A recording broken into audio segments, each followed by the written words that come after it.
Hi, this is Jonathan Wood from Soft Circuits, and in this video I'd like to talk about doing custom drawing in MFC. And I will start by creating a new project.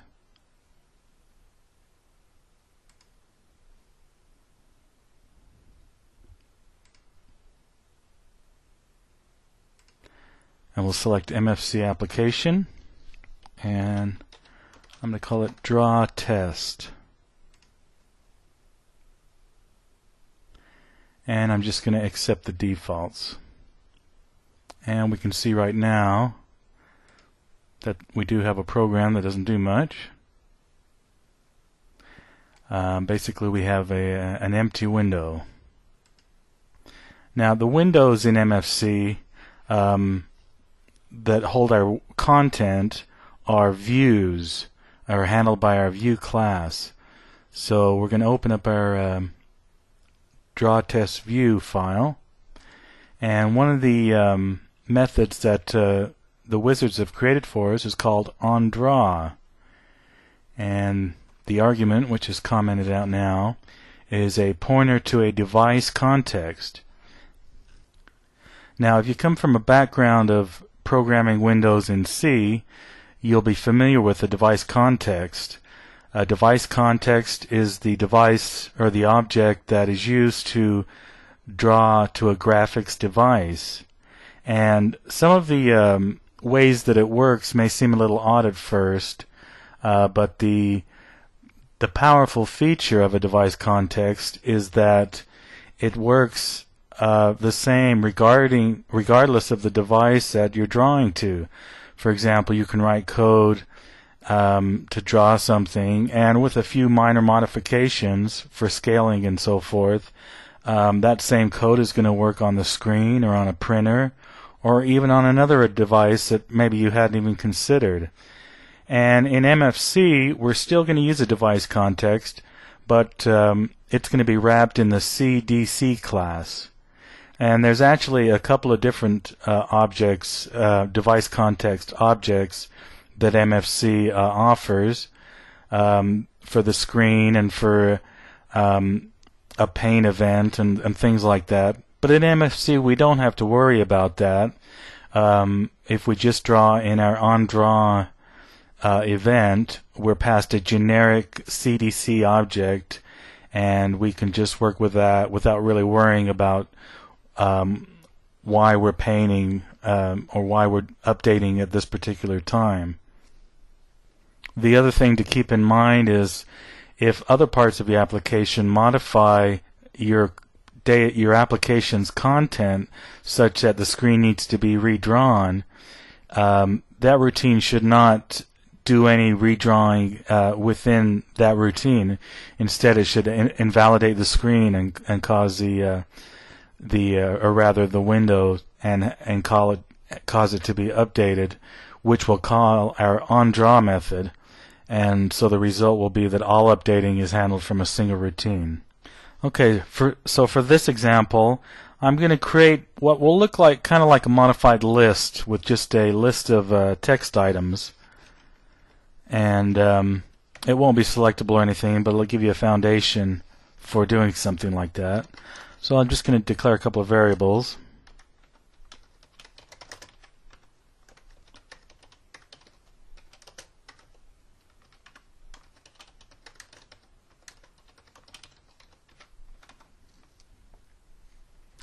And since we're going to draw text, we need to know how tall each line of text is in order to know where to draw the next line. So we'll start by getting the line height. And our device context object we can call get text metrics or metric. That is metrics, and pass it a pointer to our text metric structure, and then we'll just cache the value in a variable.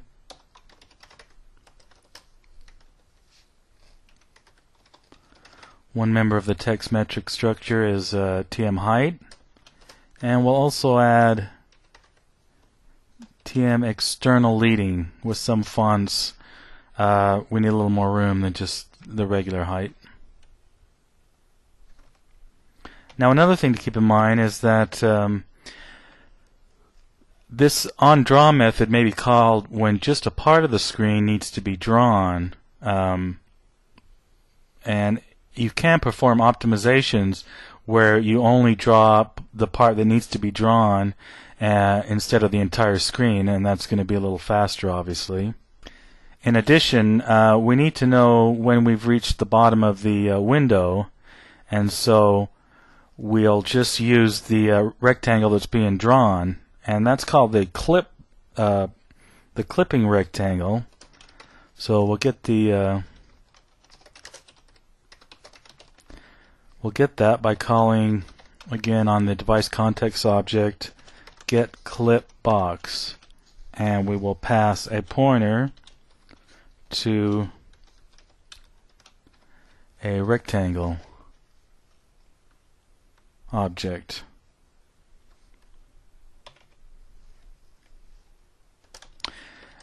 And then we're going to draw our content in a loop.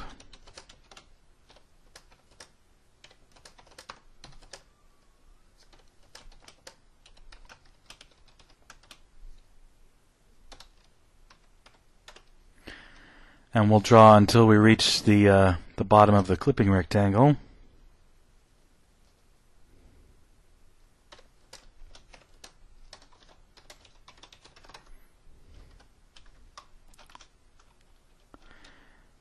And each time through the loop we'll increment our current Y location based on the height of the text. So the first thing we're going to do is create some text for this line.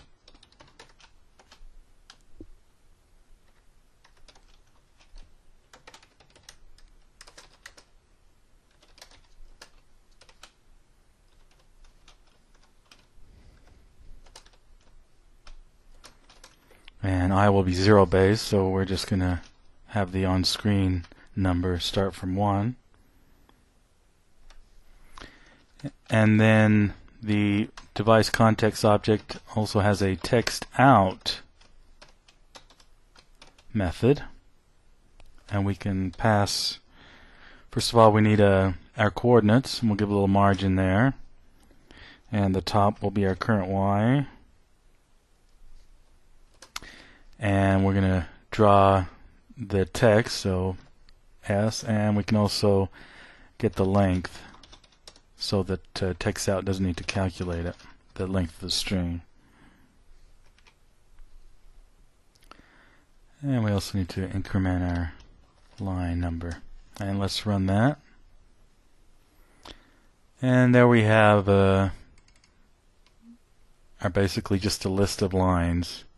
And what you can see by resizing the screen and having it redrawn that it draws it pretty fast on a decent computer. And so let's enhance that a little bit. What I want to do is have alternating lines of text have a slightly different color, so we're going to need to draw a background for each line. So first thing we're going to need is some brushes to color the background.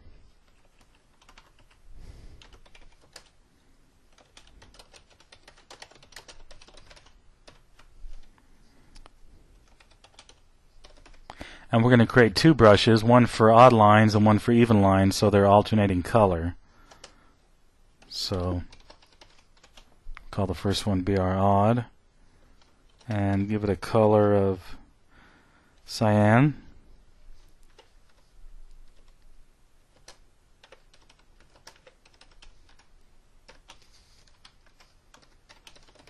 And the other one BR even. And we're going to give it a color of white.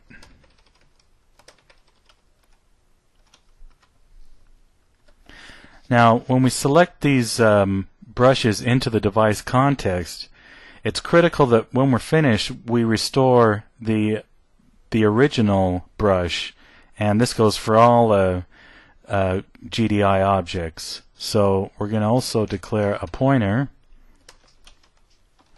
the old brush, and we're going to set that equal to get current brush.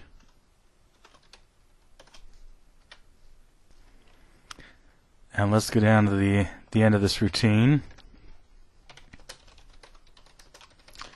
and select the old brush into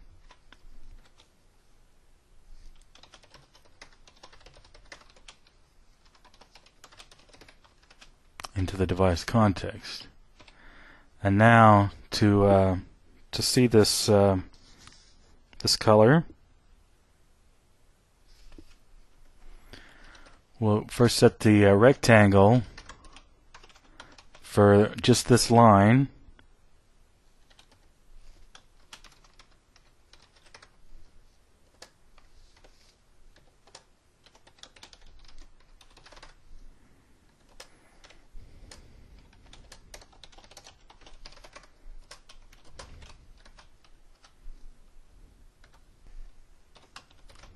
And we'll select a brush into the device context depending on whether the current line is odd or even.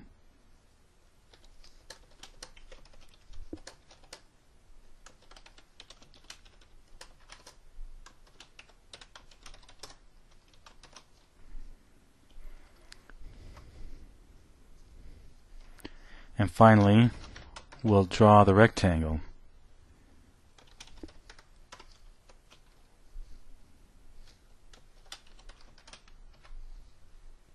And we'll go ahead and run that. Now, we'll see that we have our lines of text and we have alternating lines of color. But we notice that our background is missing where the text is written. And the reason is because the default mode to write text fills in the background as well. So we can change that.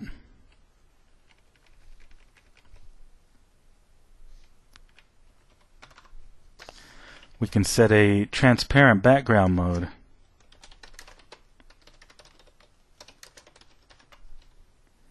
And like all the other device context settings, we need to be sure that we restore them. So we need to save the original setting.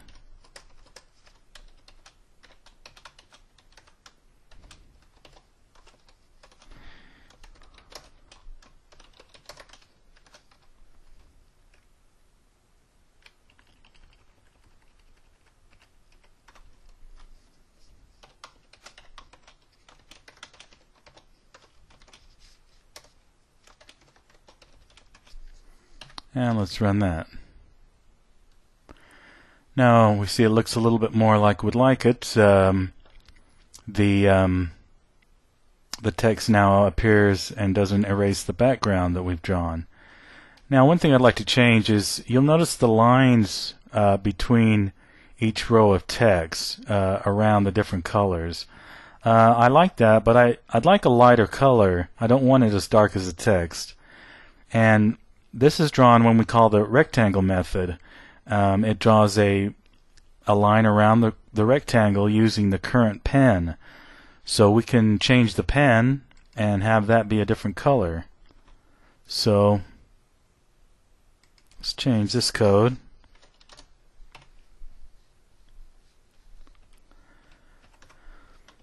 And we'll create a pen.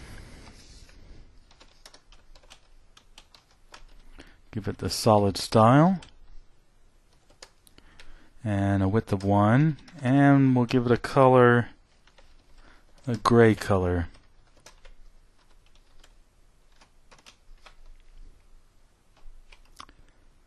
Now we also need to select that into the device context, and since we won't be alternating the pen colors line by line, we can just select it in right here.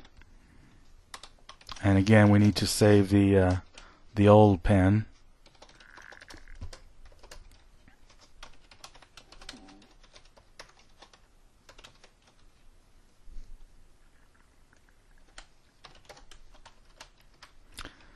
And we need to be sure to restore it when we're done.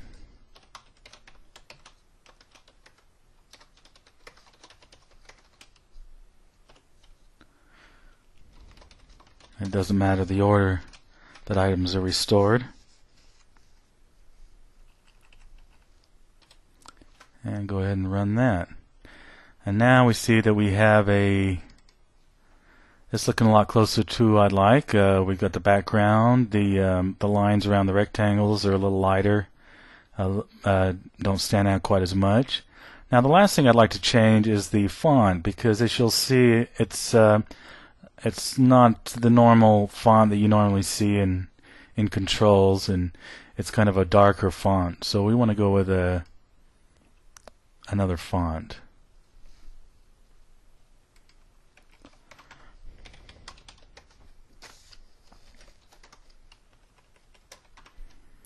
So we create a C font object,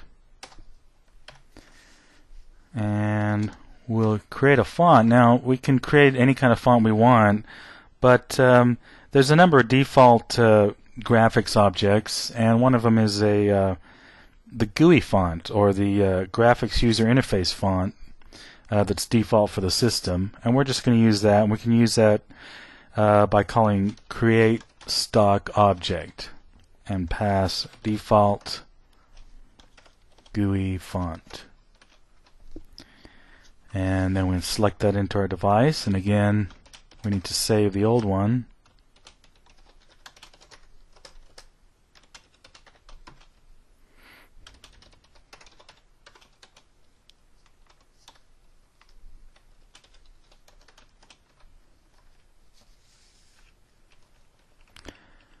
And restore the font.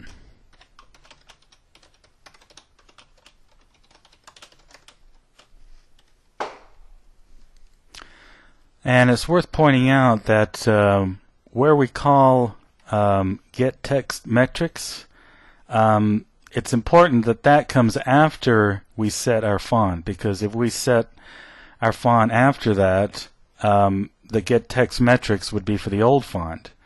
But having it in this order, we automatically will use the metrics of the new font, and so that's all we need. We can just go ahead and run that. And there we have a different font, a more natural looking font, and we've got the other items as we've set them before. And I hope this has served as a good introduction to drawing custom graphics in Windows using MFC.